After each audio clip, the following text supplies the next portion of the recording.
శ్రీమాత్రే నమః ఛానల్లోకి స్వాగతం అండి. ఈ రోజు మరొక చక్కటి వీడియోతో మీ ముందుకు వచ్చాను. పూజా మందిరంలో ఇటువంటి వస్తువులు గనక ఉంటే వెంటనే తీసేయండి. ఎన్నో పూజలు చేస్తుంటారు, పూజలు చేసినా ఫలితం లేదు అంటారు. మీ పూజలు, మీ ప్రార్థనలు ఆ భగవంతుడు వినాలంటే మీ పూజా మందిరంలో ఆ భగవంతుడు ఉండాలి కదా. దేవతలు మన పూజా మందిరంలో ఉండాలంటే తప్పనిసరిగా పూజా మందిరంలో ఈ 8 వస్తువులు ఉండకుండా చూసుకోండి.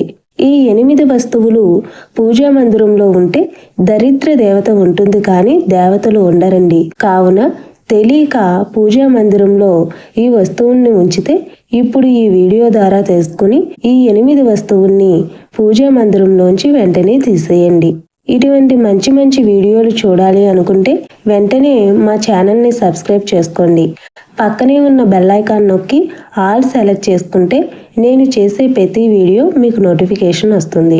ఇక వివరాల్లోకి వెళ్తే, ముఖ్యంగా పూజా మందిరంలో మొట్టమొదటిది చనిపోయిన వారి చిత్రపటాలు ఉండడం అనేది మహాపాపం.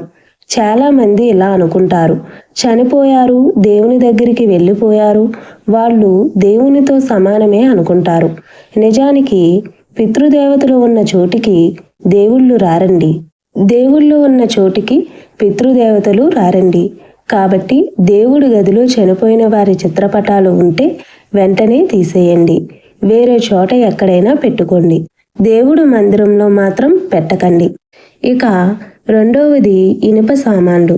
ఇనుప సామాన్లు అనేవి పూజా మందిరంలో పెట్టకూడదు. కత్తి, సుత్తి, ఇనుప బొమ్మలు, కొబ్బరికాయ కొట్టడం కోసమని, కొబ్బరికాయ పైన తొక్క తీయడం కోసమని చాలామంది దేవుడి గదిలోనే అవి ఉంచుతారు.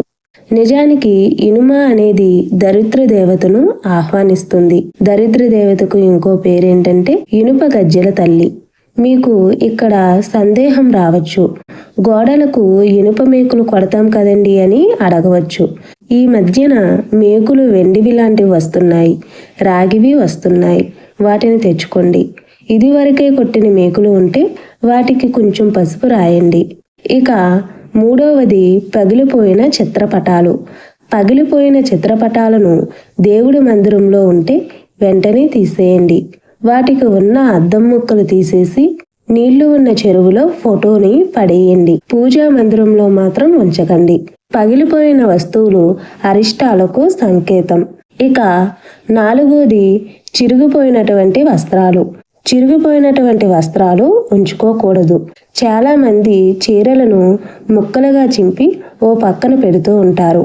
అలా చింపినవి చిరిగిపోయినటువంటి వస్త్రాలు పూజా మందిరంలో ఉంచకూడదు. ఎటువంటి పరిస్థితుల్లోనూ ఇలా చేయకండి.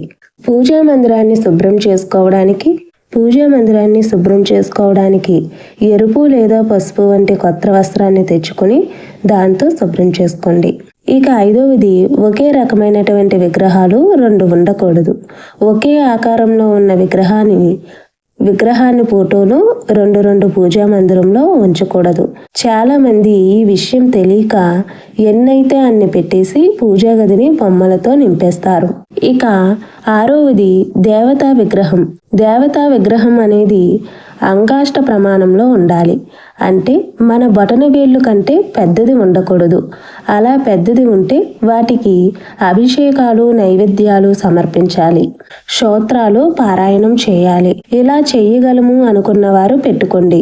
లేదు మేము చేయడం లేదండి అనుకున్నవారు ఆ విగ్రహం తీసేసి చిన్నది పెట్టుకోండి. తర్వాత ఏడవది చిరిగిపోయినటువంటి పుస్తకాలు పెట్టకూడదు. చాలా మంది చిరిగిపోయినటువంటి పుస్తకాలే ఉంచి పారాయణం చేస్తూ ఉంటారు. అలా చేయకూడదండి. వేరొక కొత్త పుస్తకం కొని తెచ్చుకోండి. ఇక ఎనిమిదవది నల్లని వస్త్రాలు, నల్లని వస్తువులు, వాడిపోయిన పువ్వులు, దీపం నుండి తీసేసినటువంటి కాలిన ఒత్తులు పూజా మందిరంలో ఉంచకూడదు. చాలా మంది వాడిపోయిన పువ్వులను తీసి కవర్లో వేసి పూజా మందిరంలోనే పెడతారు. అలా చేయకండి. అవి వెంటనే తీసివేయండి. ఇలా పూజా మందిరం ఎవరి ఇంటి వద్ద ఉంటుందో అక్కడ దరిద్ర దేవత నివసిస్తూ ఉంటుంది. ఇలా ఎవరైనా చేస్తుంటే, ఇలా తెలియక ఎవరైనా తప్పు చేస్తుంటే మీ పూజా మందిరంలో ఈ వస్తువులను తీసేయండి. చక్కటి విషయాలు తెలుసుకున్నారని భావిస్తున్నాను. వీడియో నచ్చితే లైక్ చేయండి, ఛానల్ని సబ్స్క్రైబ్ చేసుకోండి. పక్కనే ఉన్న బెల్ ఐకాన్ నొక్కి ఆల్ సెలెక్ట్ చేస్తే మేము చేసే ప్రతి వీడియో మీరు చూడగలుగుతారు. ఓం శ్రీమాత్రే నమః.